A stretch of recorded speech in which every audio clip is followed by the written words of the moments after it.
दक्ष police news, पहिले खाकी मग बाकी। अनेक दिवसांची प्रतीक्षा असलेल्या मान्सूनला अखेर सुरुवात झाली। चांदवड तालुक्यात पावसानं दमदार हजेरी लावली, तर मनमाड, येवला आणि नांदगावमध्ये पाऊस बरसल्यानं नाशिकच्या येवल्यात बळीराजाच्या आशा पल्लवित झाल्या।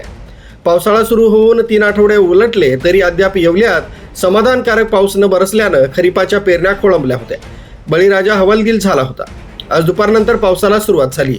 पावसामुळे हवेत गारवा निर्माण झाल्यानं उष्णतेनं हैराण झालेल्या नागरिकांना काहीसा दिलासा मिळालाय। तर किमान आता पाऊस बरसायला सुरुवात झाल्यानं बळीराजाच्या आशा पल्लवित झाल्या। चांदवडमध्ये तर पावसानं दमदार हजेरी लावली, त्यामुळे काही दिवसांपासून पावसाअभावी ठप्प झालेल्या शेती कामांना आता वेग मिळणार असून पाण्याअभावी धोक्यात आलेल्या कोबी आणि टोमॅटो पिकांना नवसंजीवनी मिळाली। दुसरीकडे आजच्या जोरदार पावसानं चांदवडचा आठवडे बाजार पूर्णपणे विस्कळीत झालाय। विक्रेत्यांसह ग्राहकांची तारंबळ उडाली। दरम्यान भाटगाव इथल्या नूतन माध्यमिक विद्यालयाच्या वरांड्यातही पाणी शिरल्याचं चित्र पाहायला मिळालंय। न्यूज ब्युरो, दक्ष पोलीस न्यूज, मनमाड।